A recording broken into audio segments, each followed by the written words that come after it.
protejam a liberdade. A liberdade é algo muito frágil e que nós, em grande medida, só damos valor quando não a temos. Boa tarde, professora. Desde já obrigada por estar aqui. Diga-me o seu nome, a sua idade e de onde é.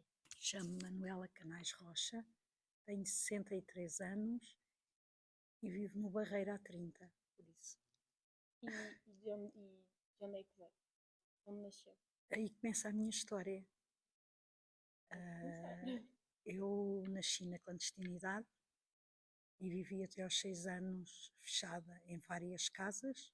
Portanto, os meus pais eram militantes antifascistas e depois, quando eu tinha cerca de 6 anos, foram presos políticos. Isto durante o período do Estado Novo. Portanto, eu não tinha consciência de onde é que nasci, porque até aos 6 anos eu só conhecia as casas em que vivi, não contactava com outras crianças, nós deslocávamos, as mudanças eram sempre feitas de noite, era sempre à noite, portanto eu não conhecia lugar nenhum, o único lugar que conhecia era as casas em que vivi. No entanto, depois soube mais tarde, não é, que nasci no Porto. Os meus pais estavam escondidos em várias casas na região do Porto. Então, a professora nasceu neste meio, nunca conheceu outra coisa. Como é que foi crescer em clandestinidade sem poder interagir com outras crianças ou com o mundo exterior? Eu sei que deve ser muito difícil de compreender como é que é possível, não é? Uma criança ter crescido numa situação assim tão extraordinária como a minha e ter conseguido desenvolver as competências normais de qualquer criança. A explicação que eu tenho é esta, portanto, a minha mãe, antes de ter ido para a clandestinidade, tinha estado a fazer toda a formação para ser professora primária, para um cargo que havia na altura que era a regente escolar. Era, portanto, uma ajudante da professora primária, não tinha o título de ser, ter a responsabilidade da turma, mas na prática era quem trabalhava com os alunos. E ela teve a fazer a formação, prestou provas, ficou bem classificada, só que depois não pôde exercer, porque como tinha atividade política, houve a informação de que ela tinha atividade política contra o regime, portanto não foi autorizada. E depois ela vai para a clandestinidade no pós as eleições de Humberto Delgado. Ela fez parte, tanto da minha mãe na terra dela como o meu pai na terra dele, eram jovens, os dois fizeram parte do movimento juvenil que era o Mudo Juvenil, em que os jovens portugueses participaram ativamente na candidatura do general Humberto Delgado. Posteriormente às eleições houve uma vaga de prisões muito grande. Praticamente na terra da minha mãe todos os amigos dela foram presos e na terra do meu pai uma situação semelhante. Eles tiveram a sorte, tanto um como o outro, que nessa altura não se conheciam, de terem sido avisados e, portanto, quando a PIDE foi para os prender, já não os encontrou. E é assim que eles mergulham na clandestinidade. Eles conhecem-se depois já na clandestinidade, apaixonam-se, decidem viver juntos e pronto. E acabei por nascer eu e nascer a minha irmã. Mas por isso, durante essa atividade política que eles tinham, houve informação para a PIDE. A PIDE recolheu a informação que eles tinham atividade política. Quando a minha mãe se candidatou, não foi autorizada a lecionar, mas penso que toda a formação que ela tinha feito, como depois eu nasci, ela praticou em mim tudo o que ela tinha tudo o que ela tinha aprendido, de tal maneira que quando eu fui entregue aos meus avós e fui para a escolaridade normal, eu já se conhecia o programa todo do primeiro ciclo. Portanto, a minha mãe ensinou-me a ler, a escrever, ensinou-me a história toda de Portugal, ensinou-me um bocadinho de matemática, português, tudo o que ela tinha aprendido ela ensinou-me. Eu não tinha consciência na altura de como era importante conviver com outras crianças, porque depois nasceu a minha irmã e, portanto, eu brincava com ela. Tenho aqui uma fotografia, nós as duas, na clandestinidade. Ah, e o meu dia a dia, essencialmente, era ajudar a minha mãe nas tarefas, portanto, ela fazia um, um texto a falar das questões relativas às mulheres, que depois ela imprimia também num sistema assim muito precário, e eu ajudava a todas as tarefas. Tínhamos também que ir pôr um sinal perto da casa para avisar o meu pai quando ele regressava de que a casa não tinha sido atacada pela PIDE. Portanto, eu achava o meu dia a dia completamente preenchido, porque a minha mãe era muito jovem. Eu nasci no dia que ela fez 22 anos, portanto, era muito jovem, tinha 23, 24, 25, 26 anos por aí, e, e eu achava espetacular, não é normal, e tinha sempre atividades para mim, portanto, eu cumpria tudo o que ela me dizia e não sentia falta de mais nada. E a partir de que altura é que começou a viver sem ser na clandestinidade? Portanto, no dia 20 de agosto de 1968, a nossa casa foi assaltada. À meia da noite entrou uma brigada masculina de 10 kids, prenderam o meu pai. Eu trouxe também o registro da PIDE, pai, e o da minha mãe. Levaram-nos para Caxias. Portanto, primeiro foi a brigada masculina, levou o meu pai, e nós ainda ficámos mais umas horas a aguardar a chegada de uma brigada feminina. Depois veio uma brigada feminina, não me lembro quantas eram, eu lembro essencialmente duas guardas, foi as que nos acompanharam na carrinha, penso que seriam só elas as duas, muito agressivas. E a minha mãe estava completamente diferente de tudo o que eu a conhecia, não é? Durante aqueles anos todos de clandestinidade, a minha mãe era sempre uma pessoa muito calma, dizia-me tudo, explicava-me tudo muito bem. Eu vivia num ambiente super calmo. Naquela noite não. Naquela noite foi tudo completamente diferente. A minha mãe estava completamente transtornada, não parecia ela. Eu não a reconhecia mesmo. E pronto, somos levadas para Caxias. Eu também trouxe esta imagem, porque é a imagem que eu recordo quando cheguei a Caxias. E ficámos 10 dias na cela com a minha mãe. A minha mãe com nós as duas, comigo e com a minha irmã. Foram 10 dias terríveis, como devem imaginar. A minha mãe não dormia durante e eu não dormia também. E a minha irmã era bebê, tinha 2 anos e meio, não percebeu exatamente o que é que se estava a passar. Depois a minha irmã não comia, a comida que lá davam na cadeia. A minha mãe pedia para trazerem leite e farinha para ela fazer umas papas, nunca trouxeram. Ela não comia nada da comida que traziam. Nem sopa, nada, nada, nada, nada, nada. Só comeu pão e laranjas. Para uma criança de 2 anos e meio, durante 10 dias a comer pão e laranjas, vamos para imaginar como é que uma mãe está. Não é? Ao fim de 10 dias fomos entregues aos meus avós. Pronto, isso quando somos entregues aos meus avós é que eu finalmente percebi como é que o mundo funcionava. E nesse momento foi difícil para mim. Nesse momento foi muito difícil porque eu não conhecia as dinâmicas de interação. E foi muito complicado. Foi um processo muito difícil. Quais diria que foram os maiores choques que teve quando começou a ter uma vida, por assim dizer, normal? Que não era o seu normal, mas...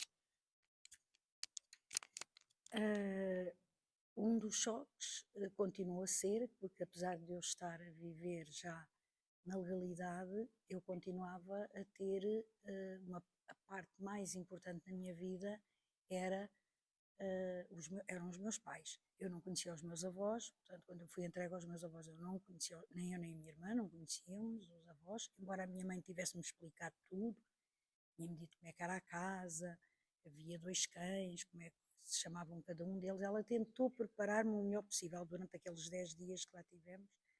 Ela tentou preparar-me o melhor possível, mas de qualquer maneira era algo completamente novo. O que eu estava sempre era a ansiar pelas visitas, porque a minha avó depois levava-nos a visitar-nos, quer à minha mãe, quer ao meu pai. Este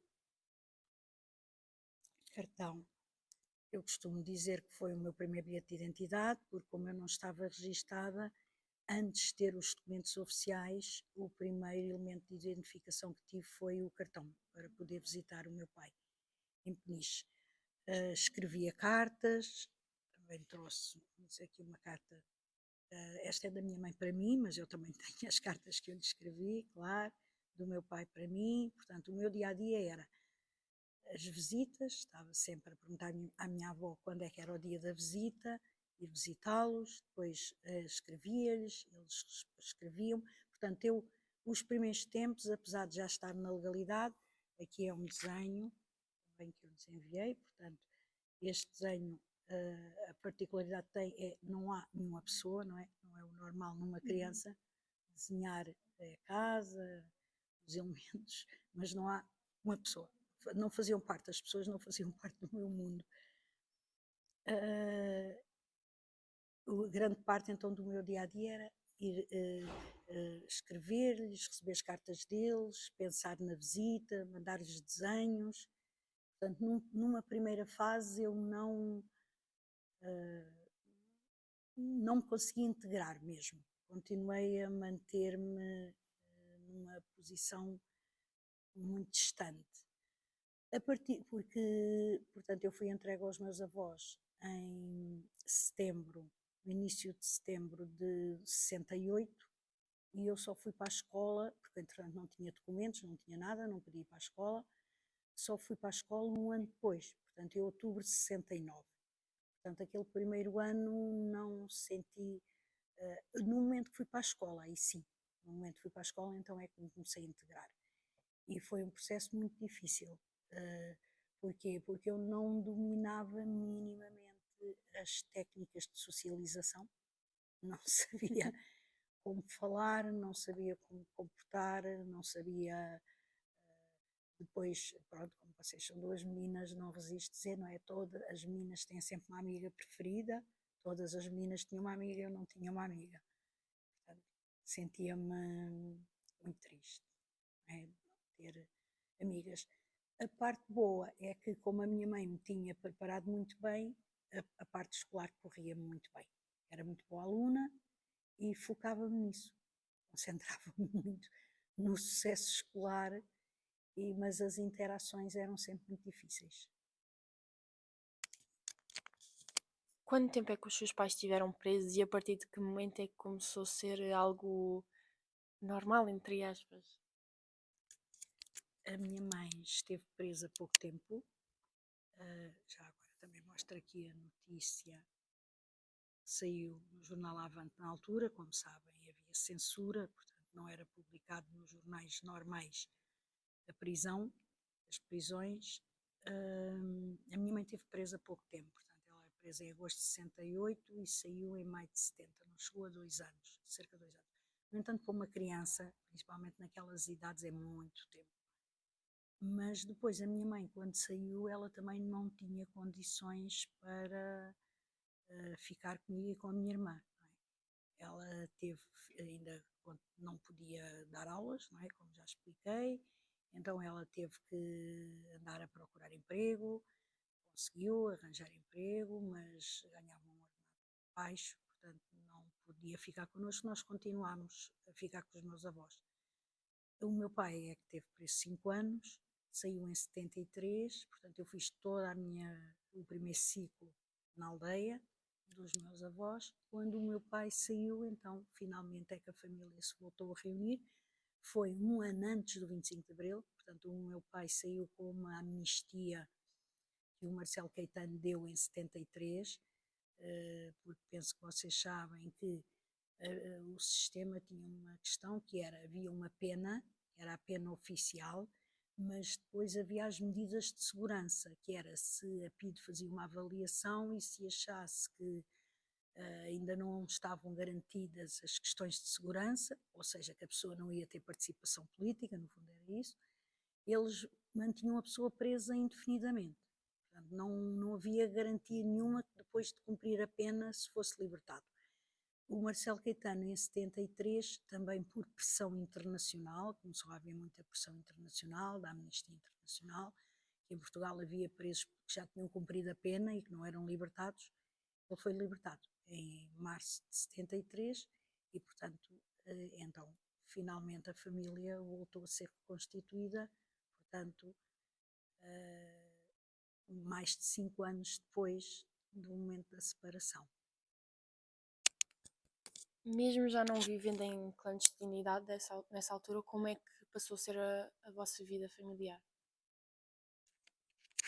A partir do momento que voltámos a viver juntos, nós pelo menos sentimos que era uma vida completamente normal. Os meus pais fizeram a opção de não voltar à clandestinidade, em parte porque viram que eu e a minha irmã tinha sido muito problemático, mais até na minha irmã, porque eu mais ou menos consegui gerir tudo, mas na minha irmã a situação foi mesmo dramática. Separar uma criança de 2 anos e meio da mãe é algo terrível, que aliás basta que ainda hoje a minha irmã não superou, é algo insuperável. E portanto, quando o meu pai saiu, eles ponderaram e decidiram não voltar para a clandestinidade, ficarem na legalidade. Portanto, nós a partir daí começámos a ter uma vida completamente normal, com a exceção de que temíamos sempre que voltasse a haver buscas à casa, prisão, porque a PIDE, a partir do momento que a pessoa era ex-preso político, não deixava de vigiar todos os movimentos. Portanto, havia sempre essa sensação de que estávamos vigiados, de que éramos perseguidos. Só sentimos-nos completamente livres com o 25 de Abril, claro. Com o 25 de Abril, a partir daí, pronto, aí sentimos finalmente que não íamos voltar a ser presos e que podíamos viver uma vida normal. Que idade tinha no 25 de Abril e o que é que sentiu quando começou a ouvir os primeiros movimentos da liberdade? Portanto, é 6 anos depois, é tudo um pouquinho antes, portanto, eu em 68 ainda não tinha feito os 6 e em 74 ainda não tinha feito os 12. Sou de 62, nasci em 62, sou de dezembro, portanto, fiz os 12 em 74, mas quando foi 25 de abril ainda não os tinha.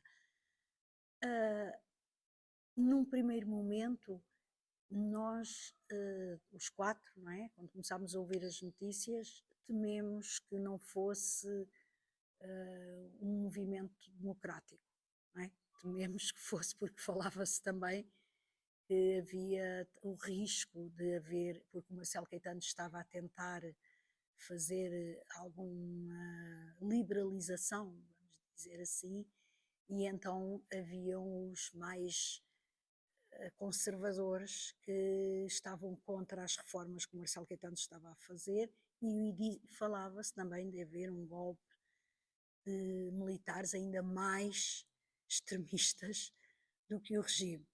Portanto, nós num primeiro momento ficámos preocupados, não é? Com receio.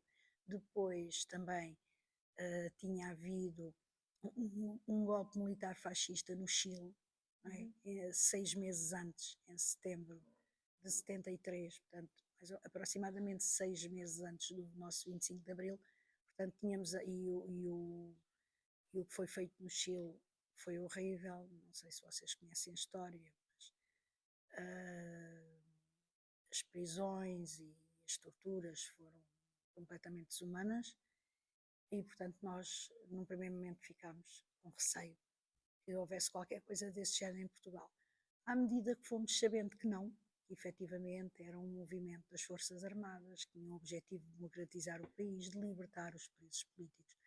O momento crucial em que nós sentimos que as coisas tinham mudado foi quando foram libertados os presos políticos, porque nesse momento percebemos que efetivamente o objetivo do movimento era respeitar os direitos humanos e os direitos de participação política, não é? Porque ninguém deve ser preso por dizer a sua opinião. Os meus pais não cometeram crimes nenhuns, não fizeram mal nenhum, a única coisa que eram, lutaram para que Portugal fosse um país mais livre e que os direitos humanos estivessem garantidos para todos. Como é que foram os primeiros anos de Portugal sem ditadura, sem Salazar, sem Marcelo Caetano? Para quem viveu os primeiros quase 12 anos de vida num regime opressivo, teve que assistir à prisão dos pais, a saber que eles foram torturados, vê-los presos durante uma data de anos, é evidente que viver os primeiros anos em liberdade foi maravilhoso, quase inacreditável. Para mim, embora os meus pais diziam, antes ainda do 25 de Abril, diziam-me sempre que o fascismo um dia ia acabar, não ia durar para sempre, que tínhamos que ter esperança, mas eu achava que eles diziam aquilo só para me animar, porque lá está, eles na clandestinidade também nunca me tinham dito que depois um dia íamos ser presos. Eles diziam-me que nós lutávamos pela liberdade, que estávamos a ser perseguidos por uns homens maus, mas nunca me tinham dito, mas um dia vamos ser presos. Portanto, o assalto e a prisão eu desconhecia e foi um choque tão brutal. Eu depois também pensava, bem, eles estão-me a dizer que um dia isto vai acabar, mas é só para me animarem, porque isto não vai acabar nunca. Portanto, quando efetivamente acabou, e os primeiros anos foi uma alegria difícil de descrever. Portanto, foi para mim, para a minha família toda, foi algo maravilhoso. Os primeiros anos, e continua a ser, não é? É muito bom saber que as crianças, os direitos das crianças são respeitados em Portugal, coisa que não acontecia quando eu era criança. E de que modo é que acha que toda esta forma de vida que teve afetou a pessoa que é hoje, a forma como vive hoje em dia? Tudo o que diz respeito à minha história pessoal, a parte que é mais difícil para mim gerir é a situação da minha irmã. Eu, inevitavelmente, não consigo deixar de ver a minha situação sem comparar com a situação da minha irmã. E, portanto, acho que estou bem, acho que estou muito bem, consegui superar, consegui perceber tudo e superar.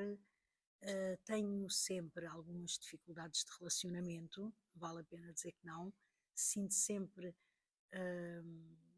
alguma sensação de estranheza, tenho sempre um bocadinho de dificuldade nas relações pessoais, não consigo sentir uma proximidade completa, não é? Sinto sempre que há uma barreira, parece que há sempre assim uma barreira entre mim e, e os outros, sinto isso, mas mesmo assim penso que consegui ultrapassar bastante bem.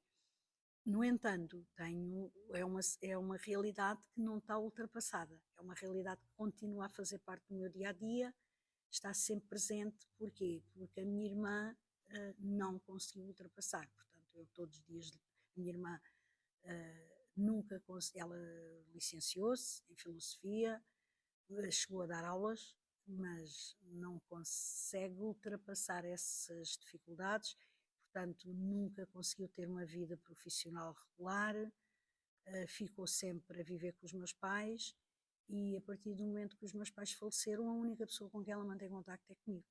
Portanto, eu sou a única pessoa com quem ela mantém contacto. Claro que eu, entretanto, constituí família, não é? Tenho marido e tenho filhos e ela esporadicamente aceita também contactar com o meu marido e com os meus filhos, mas não pode ser sempre. Eu sou a única pessoa a quem, a qualquer hora do dia e qualquer dia do ano, posso ir ter com ela, mas vivo sozinha, fechada em casa. Portanto, e esta situação é uma situação difícil de gerir para mim, mas dentro do possível, tento gerir da melhor maneira que sou capaz. Qual é uma mensagem que quer deixar aos jovens ou às gerações futuras? Protejam a liberdade. A liberdade é algo muito frágil e que nós, em grande medida, só damos valor quando não a temos. Quando a temos, pensamos que ela está garantida pensamos que faz parte do nosso dia a dia e não conseguimos imaginar o que é não ter liberdade, o que é vivermos todos os dias sempre com medo do que dizer, com medo de onde ir, de não nos sentirmos livres de ir onde nos apetece, de falarmos com quem nos apetece, dizermos o que nos apetece, estar sempre num movimento contínuo de contração, de tensão. Isso é algo difícil. Todos temos momentos de tensão, é evidente, na altura dos exames, nas provas académicas, mas são episódios temporários. Depois nós ultrapassamos. Viver com essa sensação, meses a fio, anos a fio, é algo muito difícil de gerir. Por isso, os jovens devem aproveitar, dar valor e sempre que encontrem quem não respeite a liberdade do outro, devem se insurgir, porque a falta de liberdade começa assim, começa com coisinhas pequeninas. Nós devemos respeitar-nos, aceitar-nos e permitir que todos expressem livremente a sua opinião. Muito obrigada, professora. Quer acrescentar alguma coisa? Não, desejo-vos bom trabalho. Muito obrigada.